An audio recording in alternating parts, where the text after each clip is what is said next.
My dear students, मैं अनुज कुमार यादव आप सभी का बीटीएस साइंस सेंटर कॉलेज के ऑनलाइन पोर्टल में स्वागत करता हूं। जैसा कि मैंने आप सभी को पिछले वीडियो में 12th क्लास के इंग्लिश के प्रोज का first lesson a girl with a basket का पार्ट 4 पढ़ाया था और मैं आज आपके लिए पार्ट 5 लेकर आया हूं। तो चलिए आइए ज़्यादा समय वेस्ट न करते हुए अपने हम टेक्स्ट पर ध्यान देते हैं। The peasant among these refugees had been accustomed to little all their lives। कह रहे हैं लेखक जी कि द पीजेंट्स यानी जो किसान लोग थे, among these refugees मतलब उन शरणार्थियों के बीच में जो किसान लोग थे अर्थात जो कृषि कार्य करते थे, had been accustomed to little all their lives. Customed का मतलब होता है आदी होना और देयर लिव्स का मतलब कि अपनी जीविका चलाना। वे आदी हो गए थे थोड़े से धन में अपनी जीविका चलाने के लिए।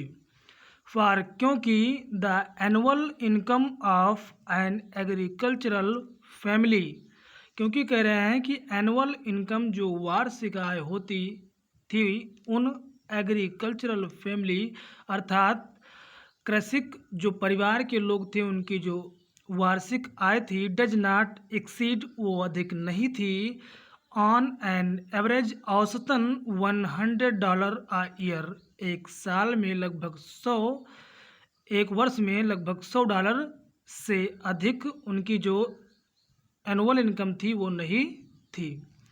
The average unskilled labourer makes 30 cents a day.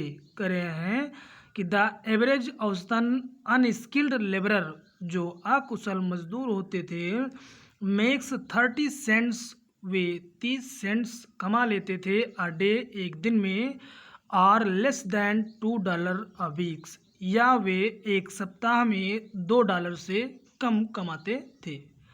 There is 1 meal a day, और कह रहे हैं कि there is 1 meal a day, वे एक दिन में एक टाइम का भोजन जुटा पाते थे। An onion, a piece of bread, a bowl of pulse with milk, perhaps a bit of goat cheese. संभवतः कह रहे हैं कि जो उनका भोजन होता था उनके भोजन में एन ओनियन एक प्याज, अ पीस ऑफ ब्रेड एक रोटी का टुकड़ा, a bowl of pulse with milk एक कटोरा दाल दूध के साथ, perhaps a bit of goat cheese संभवतः बकरी की दूध की बनी हुई पनीर, ये चीज़ें संभवतः उपलब्ध हो पाती थी। No tea, no coffee, no fat, no sweets, no meat, और कह रहे हैं कि ना ही उन्हें चाय, ना ही काफ़ी, ना फैट मतलब कोई चिकना पदार्थ, नो स्वीट्स ना ही मिठाइयाँ, नो मीट और ना ही मांस, ये चीज़ें उन्हें नहीं मिल पाती थी। $100 a year is not $2 a week. कह रहे हैं कि $100 यानी जो $100 साल भर में वो कमाते थे, इज़ नॉट $2 अ वीक, वो एक सप्ताह में $2 के बराबर भी कम पड़ता था। कहने का मतलब ये हुआ कि जब वो साल भर में $100 कमाते थे वो एक सप्ताह में $2 भी नहीं पड़ता था।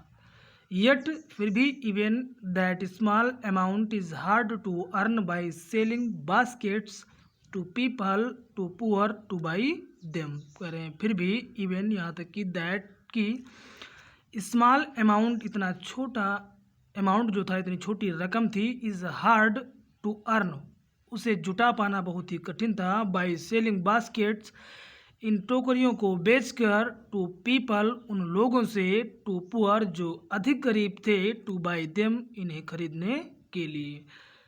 दैट नो डाउट निसंदेह इज़ द रीज़न, यही कारण है, दीज लिटिल चिल्ड्रेन ये जो छोटे बच्चे हैं, डिसेंडेड ऑन मी मेरे ऊपर टूट पड़े, लाइक लोकस्ट एक टिड्डे की बात। लोकस्ट का मतलब होता है टिड्डे की बात और डिसेंडेड का मतलब होता है टूट पड़ना।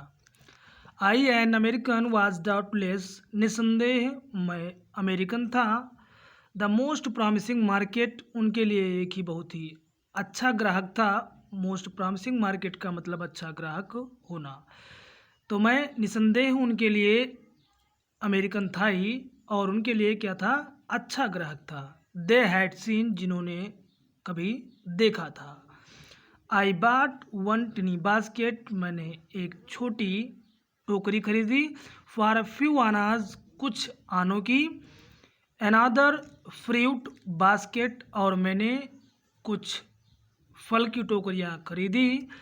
फॉर बिट मोर, कुछ आने और देकर। अ ब्यूटीफुल वेस्ट पेपर, और waste paper basket for rupee, और 1 रुपये की मैंने रद्दी कागज रखने के लिए एक टोकरी खरीदी। A lovely swing basket for rupee, और 1 रुपये की सिलाई का सामान रखने के लिए मैंने एक टोकरी खरीदी। अ फ्यू फैंस, मैंने कुछ फैन मतलब पंखे खरीदे। फॉर एन आना और टू आ पीस, एक आने में 2 का 1 की दर से। कह रहे हैं कि एक आने में 2 पैसे की दर से मैंने उन पंखों को खरीदा। यानी कहने का मतलब एक पंखा जो था वो 2 पैसे के हिसाब से खरीदे। माई आर्म्स वियर फिल्ड, मेरी भुजाएं बिल्कुल क्या थी, मेरी बाहें भर गई थी। And I had not spent 50 cents, और मैंने 50 सेंट्स भी नहीं खर्च किए थे। The children passed in shouting their wares, बच्चे मेरे पास से उन सामानों को बेचने के लिए चिल्लाते हुए गुजरे।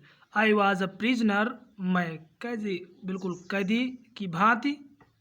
कंप्लीटली, पूरी तरह से। सराउंडेड, उनके द्वारा घेर लिया गया था। अनेबल टू मूव, और जरा सा भी क्या है, मूव होने में असमर्थ था, यानी हिलने डुलने में असमर्थ था। The most diligent aggressive vendor was a beautiful girl of 9 right in front of me. कह रहे हैं कि एक ब्यूटीफुल गर्ल ऑफ 9, लगभग क्या थी, 9 वर्ष की एक सुंदर परिश्रमी तेज विक्रेता जो लड़की थी मेरे सामने खड़ी हुई थी। She had a lovely basket with handle, और वे जो अपने हाथों में बास्केट लिए हुए थी उन बास्केट में हैंडल लगा हुआ था, वो हैंडल से बना हुआ बास्केट था।